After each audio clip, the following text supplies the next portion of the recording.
समुद्र झुके यो नामुमकिन ओथर अॻियां को झुके यो नामुमकिन तारीख़ चयो ये आमिर के जाबिर अॻियां उस्ताद झुके यो नामुमकिन काबिल इज्जत काबिल एहतराम हाजी शफी मोहम्मद सखी साहब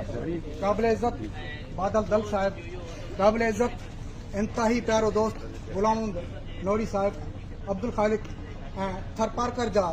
समूरा उस्ताद तालकन ज़िलनि जा जनरल सेक्रेटरी हिन पिंडाल में जेके बि असांजा उस्ताद अॻवान असांजा उस्ताद साथी मौजूद आहिनि सभिनी खे मोहबत भरियो सलाम साईं हमेशह उस्ताद क़ुर्बानियूं ॾिनियूं आहिनि कहिड़े बि तरीक़े सां जंग हुजे उस हुजे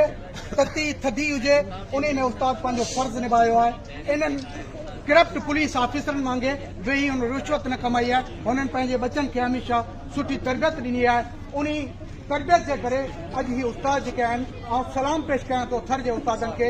हमेशह ईअं थींदो आहे त जॾहिं को मसइलो थींदो आहे उन मसइले खे दॿायो वेंदो आहे उन खे प्रेशराइज़ कयो वेंदो आहे पर साईं अब्दुल गफ़ार खे सलाम पेश कयां थो जे पंहिंजी जुरत हिम्मत जे करे प्रेस कॉन्फ्रेंस ते अची पंहिंजो आवाज़ बुलंद कयो उन्हनि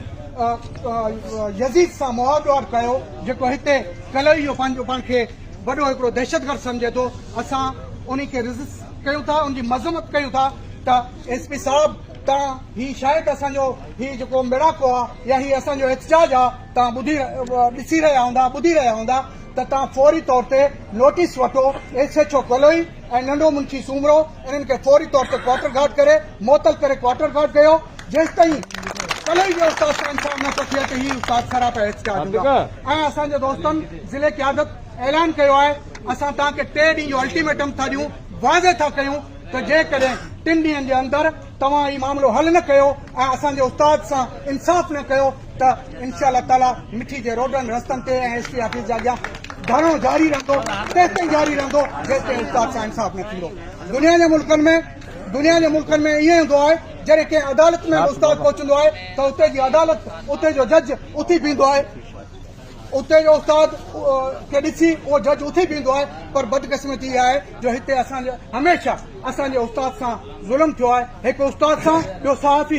सहाफ़ी खे बि ऐं अॼु हिते जंहिं प्रेस क्लब कलोई ते बीठो आहियां हिन प्रेस क्लब कलोई जे सहाफ़ियुनि खे बि गुज़ारिश थो कयां तमामु कलम धणी आहियो असां बि कलम धणी आहियूं तमामु बि ज़ुल्म ख़िलाफ़ लिखो था असां बि नंढड़नि मासूमनि गुलनि खे तरबियत ॾियूं था त ज़ुल्म जे ख़िलाफ़ उथी था अचिजो असां उमेद था कयूं त ही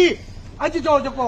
मुज़ाहिरो थियो आहे उस्ताद जे लाइ तव्हां हिन खे एॾी कवरेज ॾींदो हिन सां एतिरो इंसाफ़ कंदो जो ही जेके ज़ुल्म जा पार आहिनि इहे किरी पवंदा असांजे उस्ताद हमेशह कोशिशि कई आहे छो जो जिते बि नाइंसाफ़ी थी आहे उते हाजी शफ़ी जी टीम पहुती आहे अॼु बि असां कलोई में जीअं हाजी साहब खे ख़बर पई त हाजी साहब कहिड़ी बि पोज़ीशन में हुजे पर सिंध जे उस्ताद सां निभायो आहे उहो किंजर जो हुजे कारूंजर जो हुजे उहो डीपले जो हुजे उहो कलोई जो हुजे उहो छाछरे जो हुजे उहो नंढे जो उस्ताद हुजे पर हाजी साहब उन्हनि जे दुख सुख में हमेशह गॾु रहियो आहे असां छो जो हींअर उस्ताद नंढड़ को आहे हिन पोज़ीशन में ई जेका असांजा 3 साल गुज़री चुका आहिनि इन में उस्ताद जो को धणी न आहे जिन वोट वठी वेही रहिया आहिनि असां उन्हनि दोस्तनि खे चऊं था तव्हां हिननि उस्तादनि जी मालिकी कयो ही तव्हां सां गॾु बीहंदा पर तव्हां में उहा शइ न आहे असां वरी बि प्लेटफॉर्म तां अॼु इहा शइ वाज़े कयूं था त तव्हां फौरी तौर ते अक्टूबर में इलेक्शन जो मुदो पूरो थियो आहे तव्हां फौरी तौर ते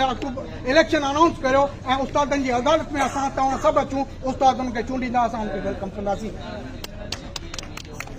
शरी जिंदगी न साह रुसी रुसमतिन सी झुकाइन त जको थी पांदगी में पाए वही पाण पचाए मता रुठाई रहिजी साईं